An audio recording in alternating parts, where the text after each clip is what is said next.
Estamos al aire nuevamente, amigos y amigas. Tengo algunas cosas para decirles. La primera, muy importante, Cáliz los invita a sumarse el próximo 26 de julio a su cata. Pueden adquirir sus lugares en el Instagram @cáliz.cz. ¿Qué me trajiste hoy, Ceci? Cocoliche, Cabernet Franc. ¿Juega? No lo conozco. Vamos. Bueno, perfecto. Muchísimas gracias. A la última fueron Marcos y Lía y Giotti también. Y Sofi de Brea. No, Sofi no. Sofi fue. Sí. Y quedaron fascinados con las catas de Cáliz. Además, morfan. Todo junto. @cáliz.cz. Ahí se anotan para participar de la próxima cata el 26 de julio.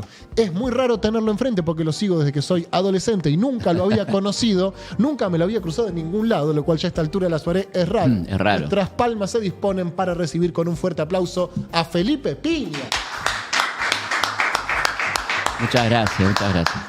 Es mutua la buena onda, así que... Qué gusto, Felipe, que estés acá. Un placer. ¿Sabes que tengo un libro sobre la historia del vino argentino? Ah, mirá. Se ¿De llama quién? Al Gran Pueblo Argentino Salud. Lo hice yo. ¿Del vino solamente? Sí, la historia del vino. Fue uno de los libros que más me encantó hacer. Recorrí 40 bodegas. Y empinaste el codo. Sí, Claro. la pasé genial. Y bueno, escribí una historia muy interesante de una de nuestras primeras industrias, la del vino. Así que ¿A dónde se remontan los orígenes? se remontan a, muy curioso, a Santiago del Estero, a fin del siglo XVI, 1580 y pico, cuando van a fundar Santiago y el cura lleva unos sarmientos, unas plantitas de vino que traía de Chile. Eso dependía de Chile en ese momento, esa parte de nuestro país. Y bueno, ahí es donde se planta la primera vid en el territorio argentino, en Santiago del Estero. Mirá. Que era una zona mucho más arbolada, fue muy deforestado Santiago del Estero, ¿no? Claro. Así que ahí arranca, después bueno, pasa a la zona cuyana, donde se va a desarrollar, sobre todo gracias a San Martín, que va a promover mucho la industria vitivinícola cuando es gobernador, allá del 1814, 1817. Che, no lo leí, me interesa. Te lo mando. Al Gran Pueblo lo voy a buscar, lo voy a buscar. Al Gran Pueblo Argentino. No era un mangazo, no era un No, mangazo, no, no era no, un mangazo. no. Che, Felipe, ¿vos fuiste profesor de Ofelia, no? Fui profesor, no de Ofelia, porque Ofelia entró después que yo me fui. Ok. Ofelia es muy jovencita. Yo estuve 20 y pico de años en el Pele, colegio que amo y que hicimos cosas hermosas como una serie de documentales, 13 documentales, con los alumnos y con los profesores de historia argentina que fueron muy difundidos en su momento. Fue una experiencia hermosa que a mí siempre me encantó el cine y trabajaba mucho con películas en el aula y no me conformaba lo que había de documental, ¿viste? Y dije, bueno, ¿por qué no nos jugamos a hacer documentales? Hicimos 13 documentales. ¿Y te gustaron? Me encantó. Y muchos pibes cambiaron de vocación. Claro. Digamos, iban para contadores, viste, en el Pele, Claro. y terminaron siendo o historiadores Los cagaste, Felipe. Le cagué la vida. O estudiantes de cine, viste, y por ahí pasaron, entre todos esos años, que fueron 10 años de laburo, pasaron más de 100 pibes en ese proyecto. Tremendo. Ver la historia se llamó. Che, arranco por lo más reciente. Ayer fue 9 de julio. Obviamente, si bien la historia es una, todos los años se resignifica, todos los años Totalmente. seguramente volvés a encontrar o te encontrás con algún texto, con algún testimonio, con algún documento que desconocías o que no tenías presente. ¿Cómo pensás este 9 de julio? Bueno, más que nunca me parece, como más reafirmando la patria que nunca, ¿no? Recordando lo que significó ese 9 de julio. Había como 3 lugares muy importantes en 1816. Uno era Salta, donde estaba Güemes bancando los trapos, este hombre extraordinario junto a su hermana Macacha, que frenó 9 invasiones españolas, vos sabés, entre 1815 y 1821. Él estaba un poco a cargo de la defensa de lo que era el Congreso. El Congreso estaba bajo toque de queda, amenazado por los avances españoles, y el que se encargó de la defensa fue Martín Miguel de Güemes. En Mendoza estaba San Martín preparando el cruce, que esperaba esa declaración de independencia para cruzar a Chile como el general de un país independiente. ¿Cuándo cruza? Cruza en enero del 17, por eso estábamos en el invierno del 16. Él tenía todo preparado, ya había ido preparando todo 2 años de la logística del cruce, que es increíble todo lo que se hizo ahí. Y están esas cartas del diputado Godoy Cruz, donde le dice, ¿hasta cuándo esperamos declarar la independencia? Tenemos escudo, tenemos bandera, ¿qué falta para que seamos independientes? Finalmente el apuro de San Martín tiene su resultado, y además San Martín hace cambiar la redacción del acta de independencia. ¿Él? Sí. No sabía. ¿Por Sí, qué? sí, porque ¿Qué decía y qué cambió? claro, decía libres de España, Fernando VII y sucesores. San Martín tenía la información precisa de que estaban negociando para coronar un príncipe francés, un príncipe inglés, cualquier cosa. Hasta un zar de Rusia se proponía. Y entonces San Martín plantea que se agregue y de toda dominación extranjera. ¿Y cómo tenía esa información, San Martín? Bueno, porque tenía los diputados, que eran sus operadores políticos, que eran Tomás Godoy Cruz, Fray Justo Santa María de Oro, Narciso Laprida, que era de Cuyo también, de San Juan, que eran los hombres de San Martín en el Congreso, que iban chasqui de por medio, claro, mandándose los WhatsApp de la época. Claro. Y bueno, fue muy importante la presencia no física, porque no estuvo, de San Martín en el Congreso de Tucumán. Y una cosa, perdón, que no me quiero olvidar del vino. Durante el Congreso de Tucumán hay debates de todo tipo, no solamente la independencia, también, por ejemplo, el sistema impositivo. San Martín manda al Congreso de Tucumán, a través del diputado Godoy Cruz, el primer proyecto de defensa de un producto nacional. Mirá que referido al nombre del programa, el primer proyecto de defensa de la industria nacional fue de San Martín, ¿Y qué referido al vino y al aguardiente cuyano, donde decía que había que imponerles impuestos a los productos similares venidos de afuera. ¿Pero qué vino? ¿Importábamos vino? Importábamos vino, sí, de España y Francia. Mirá vos. Para los sectores más pudientes, por Claro. supuesto.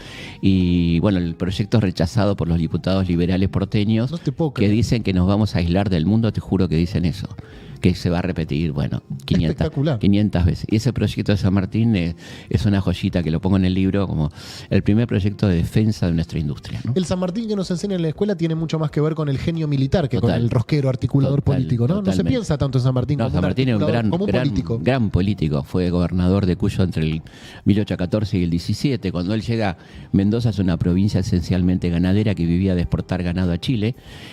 Pero bueno, se corta eso cuando Chile vuelve a caer en manos españolas, después de la derrota de Rancagua, y el tipo tiene que reorganizar toda la provincia, y ahí es una verdadera revolución en todo sentido, educativa, sanitaria, de la industria, promoviendo el vino, promoviendo la industria fitohortícola. Bueno, hace un cambio sustancial.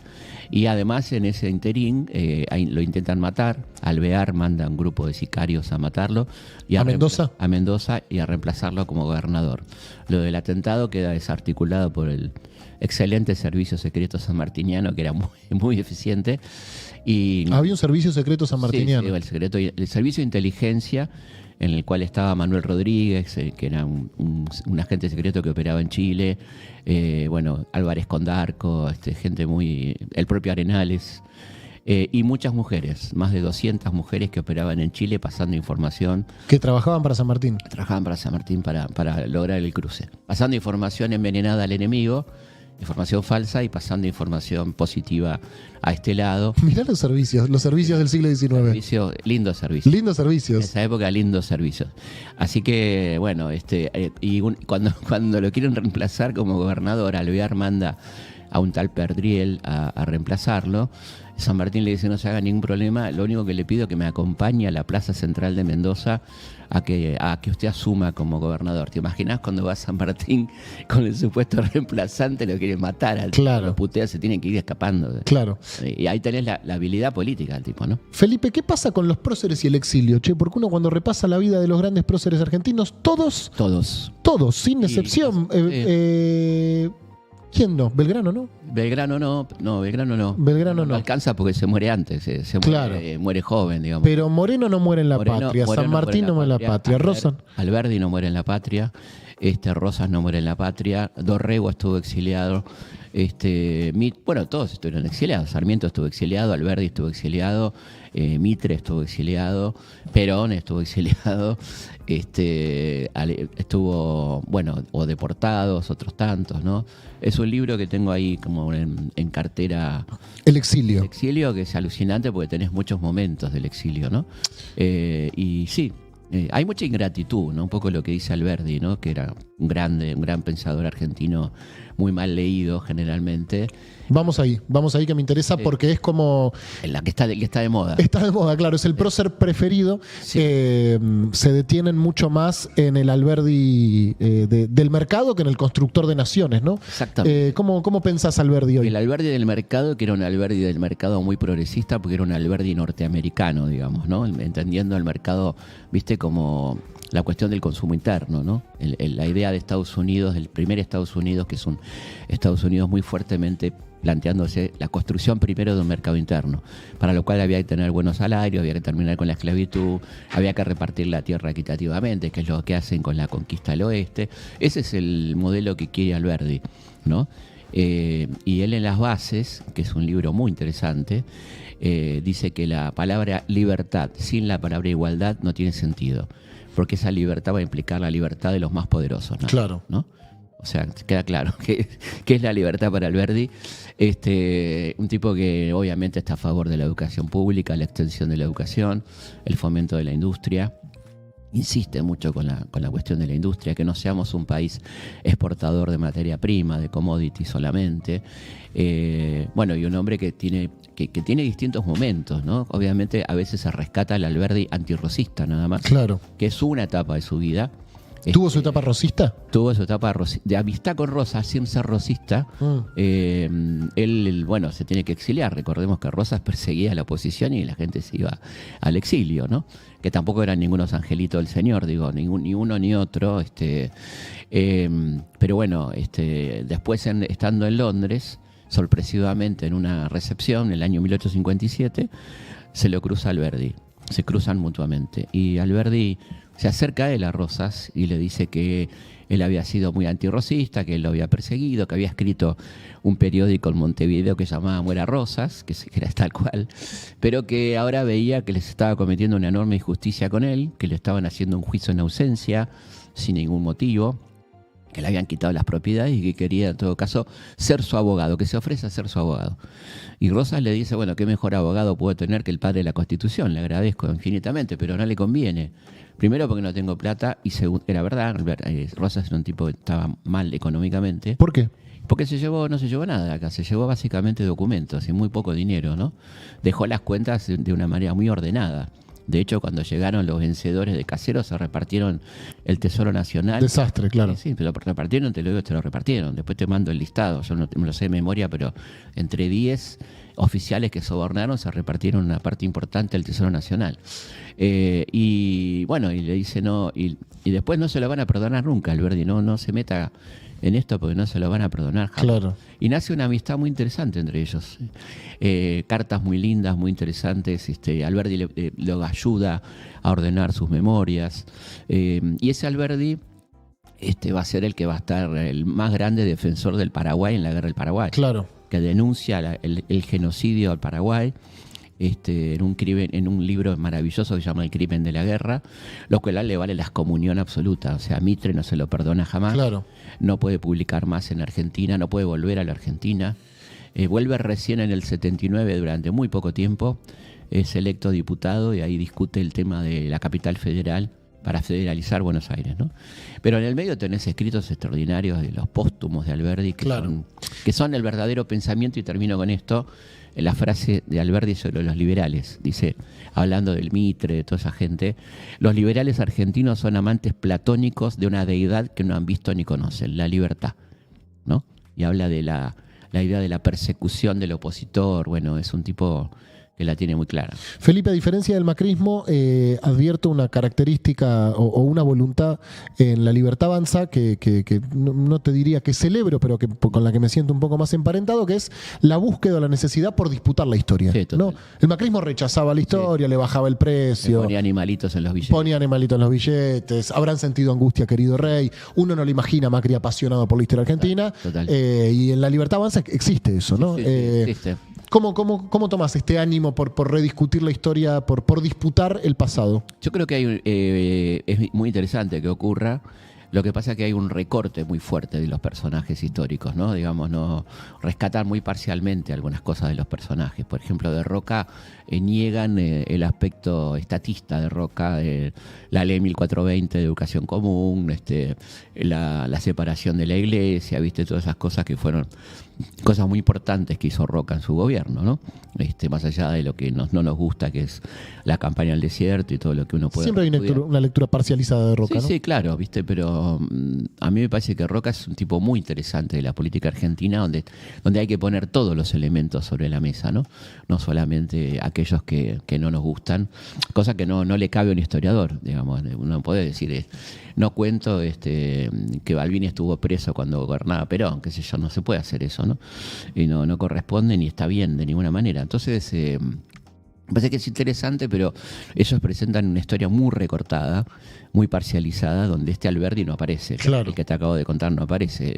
El Roca que defiende al Estado de una manera muy fuerte no aparece. Un poco, ¿no? El Roca que manda a Roque Sáenz Peña a pelearse con Estados Unidos en la Conferencia Panamericana de 1902, que impide que Estados Unidos haga el primer ALCA. Eso pasó con la delegación argentina en la época de Roca en Washington, ¿no? Por ejemplo, donde estábamos de igual a igual con Estados Unidos. Éramos las dos potencias de América. Hoy pensamos, suena raro, pero era así.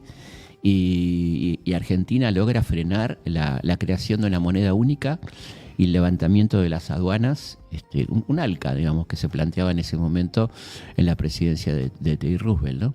Y ahí lo tenías. ¿Qué año? Repetime, por favor. 1902, las conferencias panamericanas, que ya había arrancado antes con Carlos Calvo y Ángel Gallardo, ¿no? Que habían defendido a Venezuela de un ataque por el cobro de la deuda, ¿no? Argentina salió en defensa de Venezuela planteando la doctrina Drago, donde decían que un país no puede ser agredido militarmente por deudas externas, ¿no? Eso fue doctrina de la Cancillería argentina. Sí. La famosa doctrina Drago. La famosa doctrina Drago. Y eso eran gobiernos conservadores que ellos reivindican, digamos, pero de esto no te lo van a contar. Claro. Hay algunas fechas históricas, dependiendo del año, que toman gran relevancia y trascendencia en la discusión pública, y hay otras que pasan más por debajo de la alfombra. Particularmente el 9 de julio de ayer tuvo mucho sentido porque el gobierno montó sobre eso la firma del Pacto de Mayo de julio. Bueno, no sé, los historiadores del futuro tendrán ahí un problema para explicarlo. Una cosa interesante, los pactos de Mayo fueron pactos que firmó Argentina con Chile para evitar una guerra. Esos fueron los pactos de Mayo, ¿no? Entre el presidente Roca y el presidente de Chile estábamos al borde de la guerra y el pacto de Mayo literalmente fue eso, evitar una guerra. ¿Y cómo lees en clave histórica esta disposición que se armó ayer de los 18 gobernadores, digamos? Históricamente, ¿qué peso tiene? No, para mí tiene muy poco peso, tiene más una cuestión de extorsión de los gobernadores y de cierto sometimiento más que relevancia histórica, ¿no? No hay ahí una cosa que digas un antes y un después. Claro, hay un aval en todo caso a un planteo de la ley bases y todo eso, y gobernadores que obviamente concurren por una cuestión de necesidad de fondos, ¿no? Claro. Más allá de alguno que pueda adherir seguramente al pensamiento también, ¿no? Ellos tienen una lógica muy refundacional, permanentemente se basan en eso. En general los gobiernos tienen un poco la cosa, ¿viste? De refundar la patria. Lo tuvo Alfonsín con el tercer movimiento histórico, lo tuvo Menem, lo tuvo el kirchnerismo. Cada uno quiere refundar, ¿no? Pero refundar no es una forma de despreciar lo que ya existe. Sí, yo creo que no hay nada que refundar. No hay por qué refundar. Ya está fundada esta fundada, déjense joder. Al gobierno le déjense hinchar las pelotas. O sea, no refunden nada, ¿no? Esta cosa de. Es como quedar en el bronce, ¿viste? Pasar a la historia. A la historia vas a pasar igual, y tratar de pasar bien a la historia, ¿no? Pero no con boludeces, ¿viste? Sí. A refundar la patria. Bueno, loco, ya está la patria. Está fundada, alguien ya lo hizo. No la fundamos. Claro. Claro. Che, ¿y a qué personajes de la historia te remonta o te remonta Milei? De la historia no hay ninguno. No, ninguno. Mirá, porque ¿por qué? ¿Qué lo vuelve tan especial? Yo creo que es muy disruptivo. Vamos a ir a todo el paquete, ¿no? Es un tipo de una enorme audacia, es un tipo que no le interesa construir política, ¿no? No es un tipo que quiera construir política, en todo caso por ahí a Karina le puede preocupar un poco más, pero a él no le preocupa. Yo creo que él viene a hacer rápido su tarea, que sabe que no sabe cuánto tiempo tiene, yo creo que tiene tiempo, y viene a hacer todo muy rápido y lo hizo rápido, ¿no? Esta transferencia de ingresos es una de las más brutales de la historia argentina, ¿no? Del sector asalariado a ese sector concentrado de la economía en apenas 6 meses, fíjate, ¿no? Es una persona incalificable en términos emocionales, ¿no? No se sabe muy bien qué le pasa, cómo está, qué sé yo, cada día un día camina de una manera, otra día tiene zapatos más grandes, no sé, qué sé yo.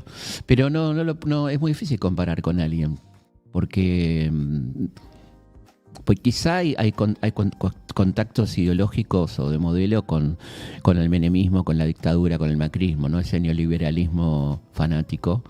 Pero eran otras cosas y otros planteos políticos. Hay obviamente un parentesco con los antecedentes que te estoy dando, ¿no? Claro. Hay muchas cosas muy parecidas a Martínez de Oz, sin duda, ¿no? La línea de ir al fondo con la reducción salarial y con la reducción de consumo. La cuestión de liberar los saldos exportables, todo eso es, bueno, que es muy FMI también, ¿no? Claro. Hubo un momento en el cual se dramatizó mucho lo que mediáticamente y popularmente se conocía como grieta, y había se conoce como grieta, y había una respuesta frente a eso, que es la grieta estuvo siempre. Llevamos 200 años en esta disputa. Sí. ¿Es cierto que llevamos 200 años en esta disputa o es un poco tirado de los pelos? No, es una disputa histórica. Fíjate que Argentina tiene la guerra civil más larga de la historia, ¿no? 1815, 1880 aproximadamente, son 65 años de guerra civil. Creo que nadie tuvo una guerra civil tan prolongada. Es muy interesante el Museo de la Constitución de Santa Fe. Hay una sala de la grieta, justamente, que es una grieta que si no la mirás te caes. Y tiene de cada lado los unitarios y los federales de espalda mirando un espejo. Está muy, muy linda.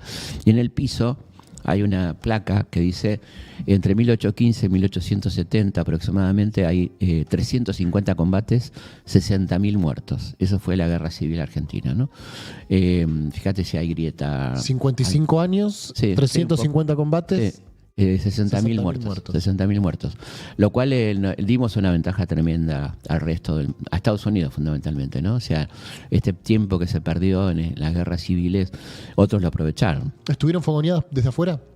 No necesariamente, sí, un poco sí. La época de Rosas sí, una muy fuerte presión de las potencias, Francia, Inglaterra, ¿no? A los países, porque Rosas tuvo conflictos con prácticamente todos los países limítrofes, más bien por fogoneo de potencias extranjeras, ¿no? Todo lo que tenía que ver con Montevideo venía de Francia, ¿no? Decían la nueva Troya, bueno. De Bolivia un poco más, y de Chile más del lado de Inglaterra, igual que Brasil. O sea, sí, hubo un fogoneo externo, ¿no? Que no, fíjate que Estados Unidos resolvió su conflicto interno en 5 años y nosotros en 65, ¿no? ¿Y por qué eso, che?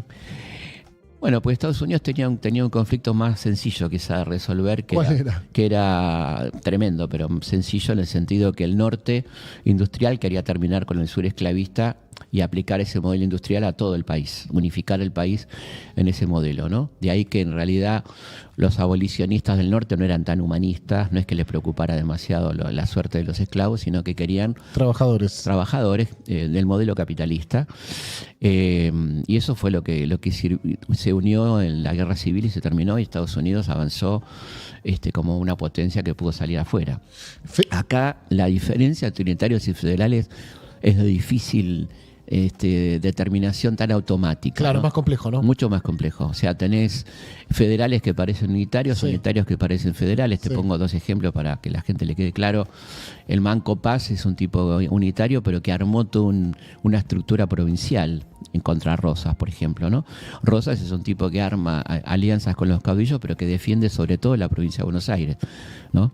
Ahí tenés contradicciones, claro, dentro de esto. Y nadie le quita ni mérito a uno ni mérito a otro, ¿no? Porque enseguida te empiezan a decir, estás hablando de contra de Rosa. Bueno, esa es la realidad. O sea, Rosas es un federal bastante particular, digamos, ¿no? ¿Qué importancia tuvo para la historia argentina la batalla de Caseros, Felipe? Muy importante. Yo diría determinante. Hay 2 batallas determinantes.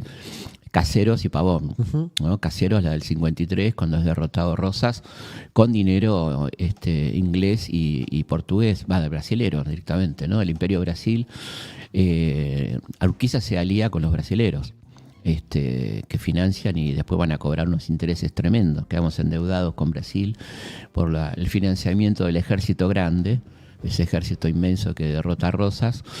Y bueno, cambia mucho el país, ¿no? Digamos, medio se diluye todo principio nacional, de defensa de lo nacional, y aparece una extranjerización muy potente del lado de Mitre, que va a ser el gran político, por lo menos entre 1853 y 1880, por lo menos, ¿no? Después sigue rosqueando con Roca, pero es el tipo que maneja el país en esos años. Y fíjate qué interesante, después de Pavón, que es la derrota definitiva del interior, ¿no? Porque lo que pasa después de Caseros es que Urquiza es el hombre fuerte, el hombre que venció a Rosas, presidente de hecho, de alguna manera, por los pactos de San José de Flores, bueno, todo eso, pero los porteños no quieren saber nada con Urquiza, que entra a Buenos Aires con la divisa Punzó, que se dice federal, y le hacen un golpe de Estado.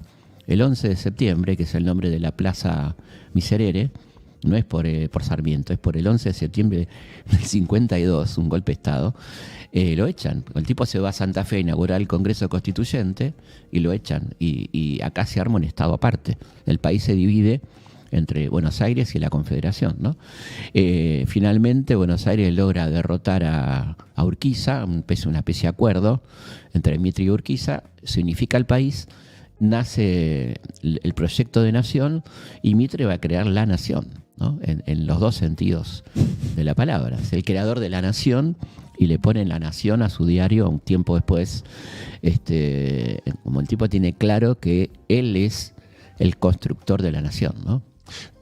¿Hay algún tema, algún hecho, algún acontecimiento en la historia argentina que creas que tiene más importancia de la que se le da, que no te preguntan en ningún lado, que no lees tanto? Que tiene más o menos importancia. Menos, digamos, que tiene más de la que se le asigna. Sí, no sé. O menos de la que debería. Sí, no sé si exactamente alguno puntual, pero quizá a alguno no se le da la importancia que tiene, quizá al revés, ¿no? Yo creo que o están mal contados o mal distribuidos los días. Por ejemplo, el 27 de febrero del 12 Belgrano crea la bandera, ¿no? Y ese día ni se acuerda la gente, ni lo conmemora. Hubo un año que fue feriado. Sí, una vez. El 12, feriado, creo. Sí, en realidad es el 27 de febrero de 1812. Pero... Y fíjate que a Belgrano no le dan un día, es el día de la bandera, el día de la muerte de Belgrano, ¿no? Que es un tipo completamente revolucionario, disruptivo, pionero en todo, lo que se te ocurra, industria, educación, bueno. Creo que ahí hay un ejemplo de mala distribución de fecha. Y después está una que sí que te va a gustar, que es el 2 de septiembre, el Día de la Industria. Volvemos a Industria Nacional. El Día de la Industria. ¿Por qué es el 2 de septiembre? Celebramos el Día de la Industria 2 de septiembre conmemorando un hecho acaecido el 2 de septiembre de 1587, antes de la creación del virreinato, cuando un obispo de Tucumán llamado Francisco de Vitoria hace una venta de productos, la supuesta exportación de bolsas de harina y telas de Santiago a Río de Janeiro.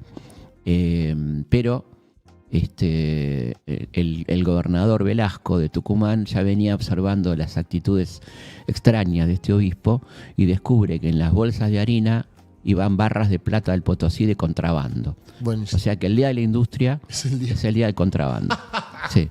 Celebramos todos los años el 2 de septiembre. Yo vengo planteando... ¿Que hay que cambiarlo? Sí, yo propongo que sea el 3 de junio, que es el día del nacimiento de Belgrano, que es el gran industrialista, ¿no?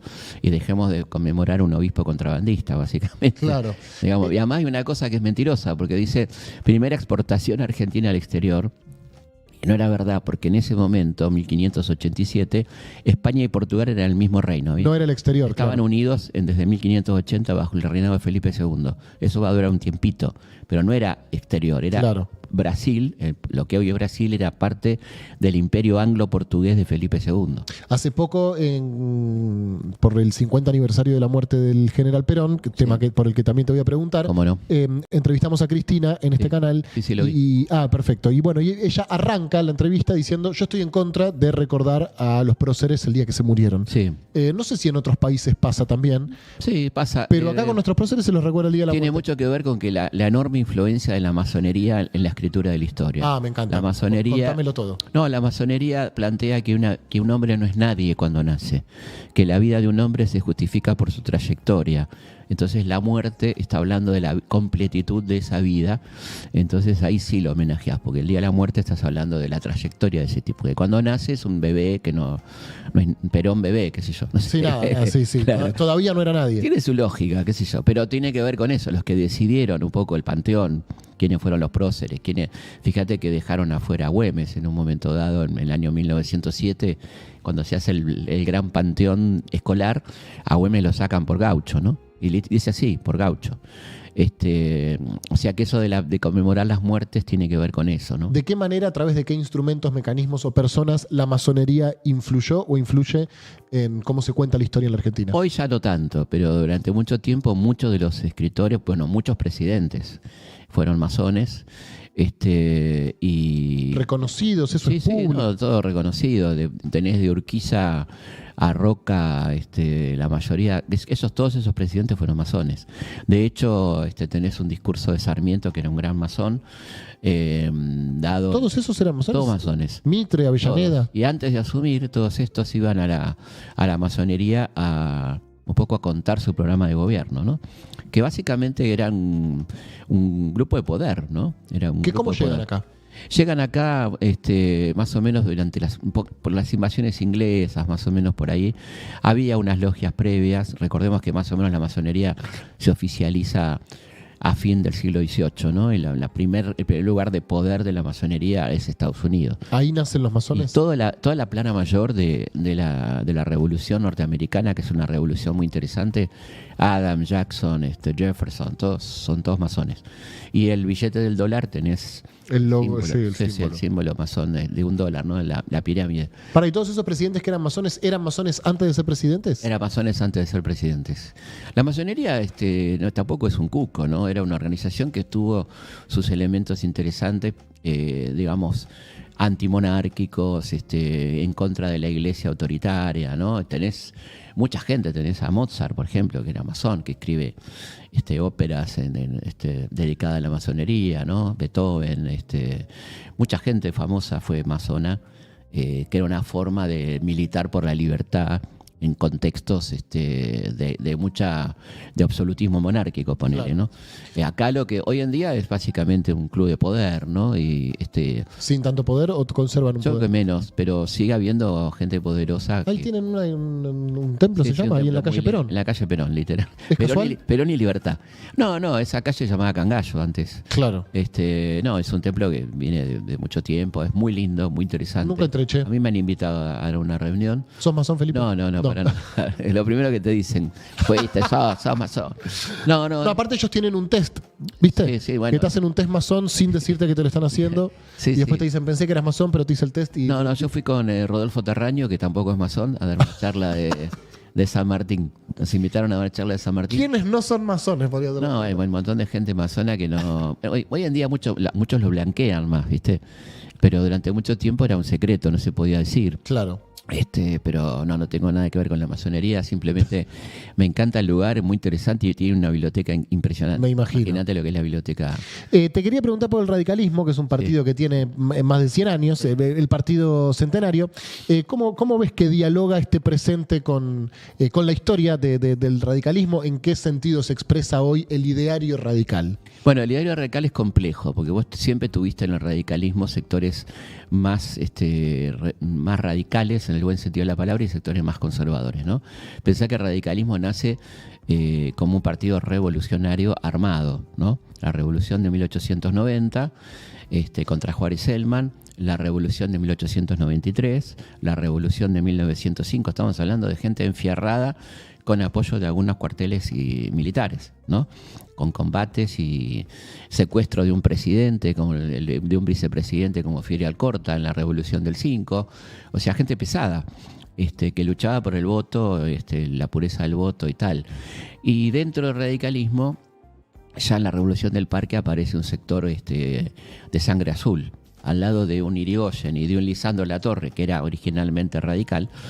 Tenías al futuro golpista Uriburu, y tenías también a Marcelo de Alvear, tenías a los Pueyrredón, tenías a los Aguiar, ¿no? Gente de la alta alcurnia. ¿Los Aguiar son los mismos que hoy? Sí, son los mismos. Mirá. Que de alguna manera querían cooptar al radicalismo y de alguna manera lo condicionan bastante. Fíjate vos que a las políticas sociales y estatales de Irigoyen se van a oponer y van a lograr, por ejemplo, que se termine con violentísimas represiones que también las lleva adelante el radicalismo, como la Semana Trágica, la Patagonia, la represión en Santa Fe con los quebrachales y demás, ¿no? Y después tenés dentro del radicalismo sectores muy progresistas, como Moisés Levenson, como la Carta de Avellaneda, Avellaneda, que es un documento previo al peronismo, donde plantea muchas cosas que el peronismo luego va a asumir como propias. Fomento de la industria, la nacionalización de los transportes, de los servicios, y después un radicalismo que se va corriendo más a la derecha, en la medida que el peronismo va planteando ciertas propuestas más revolucionarias, ¿no?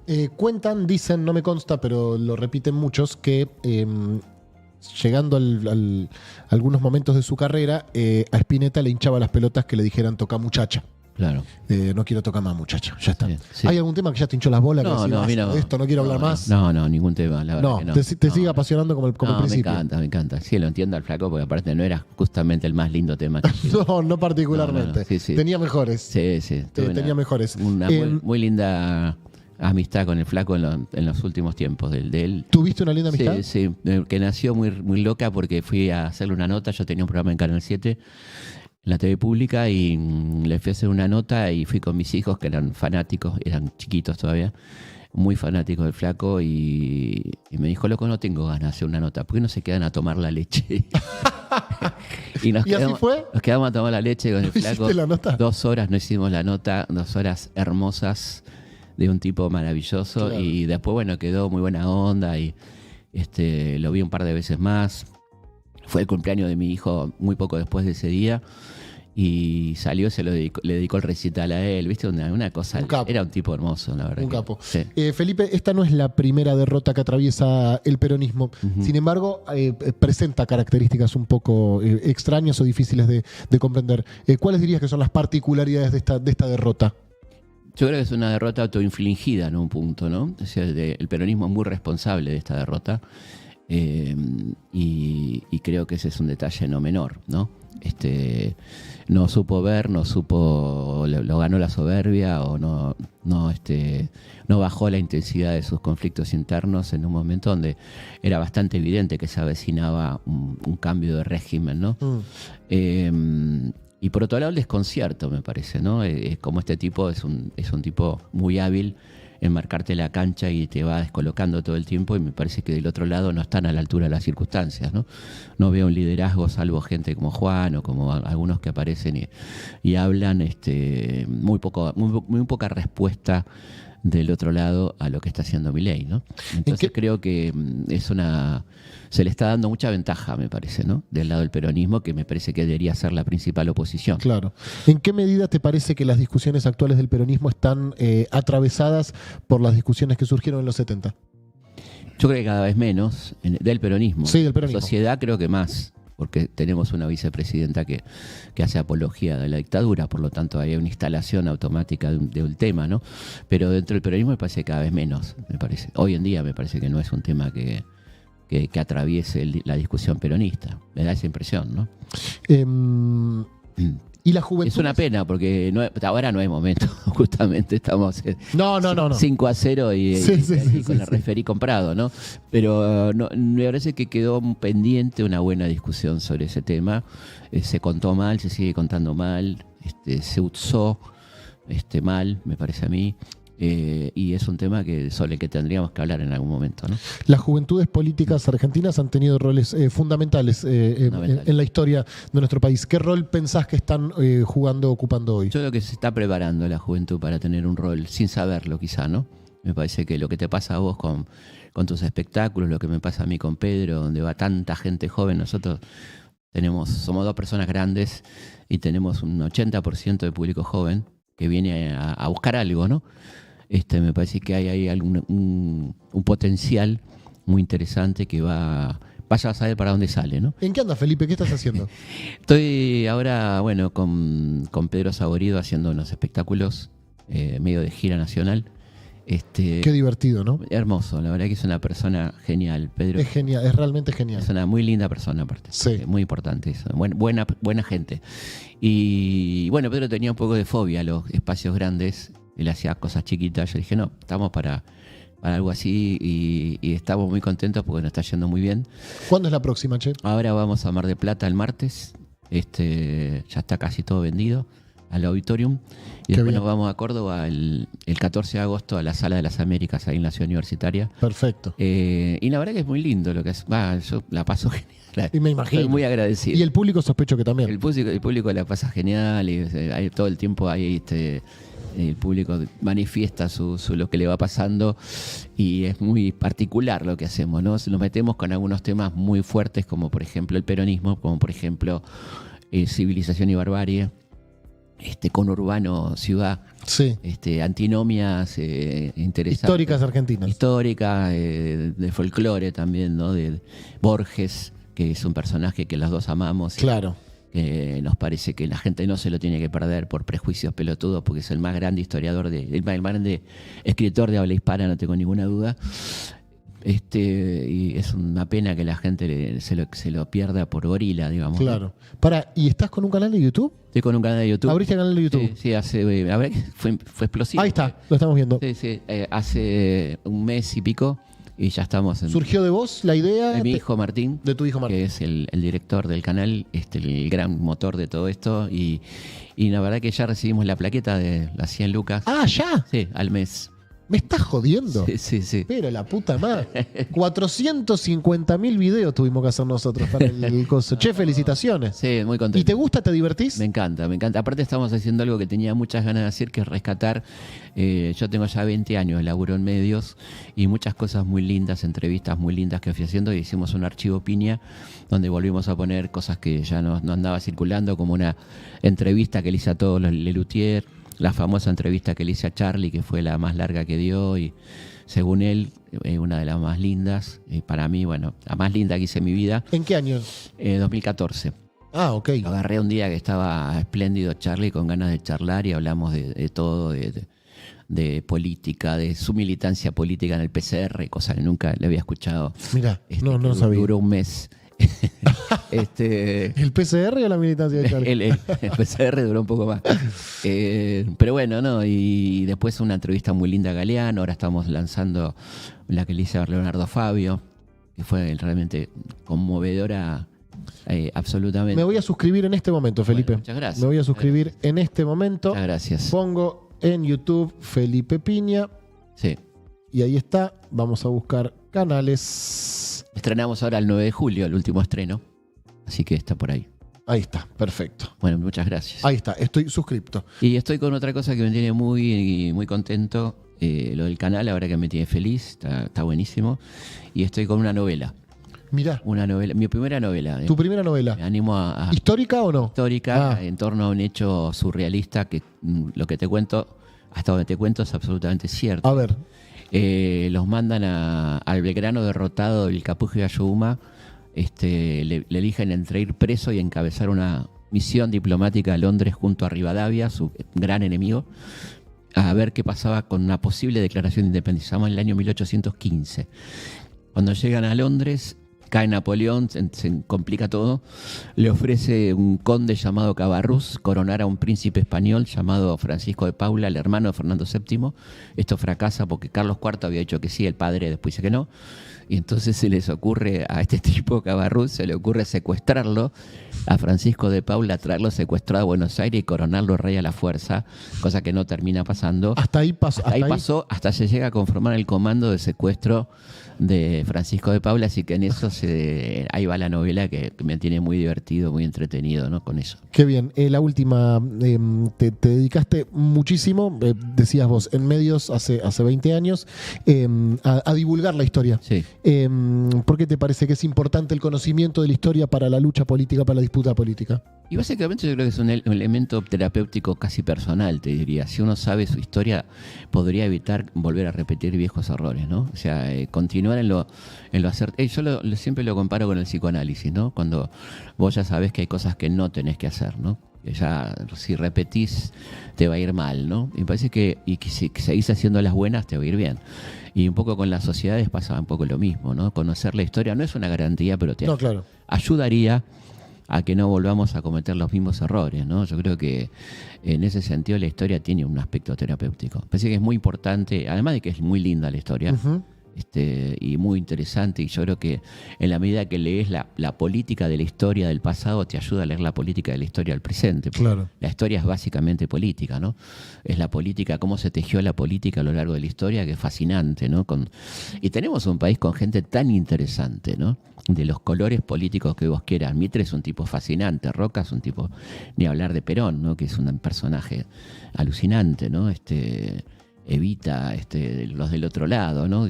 Tenés de todo. Mucha gente. De todo. Felipe, muchas gracias por pasar por Gelatina, muchas gracias por regalarme Evita Girones de su vida, por dedicármelo también, la verdad que te lo recontra agradezco. Te seguimos hace mucho tiempo, te seguiremos siguiendo, ahora te sigo también en YouTube, así que este aplauso es para vos. Muchas gracias. Nosotros nos retiramos, amigos, porque ya son las 4 de la tarde. Yo me tomé unos mates riquísimos de porongo. Acabamos de hablar con Felipe Piña y de charlar un rato y de tomar unos mates yerba porongo, yerba orgánica que no usa ningún tipo de agroquímico en su elaboración. Así que muchas gracias, Porongo, por acompañarnos en estas conversaciones. Yo ya puedo retirarme. Gracias, Sofi de Brea, gracias, Nehuen, gracias, Teo, gracias, Felipe. Ha sido un gusto conocerte y charlar con vos. Nosotros volvemos mañana, que jueves hay jingles, así que acá los estaremos esperando, como siempre, en Industria Nacional por las pantallas de Gelatina. Tengan todos y todas muy buenas tardes. A la noche, Uruguay-Colombia. Ahí estaremos viendo quién será el rival de la Argentina el próximo domingo en la final de la Copa América. Chau. Un día de paseo en Santa Fe no le hace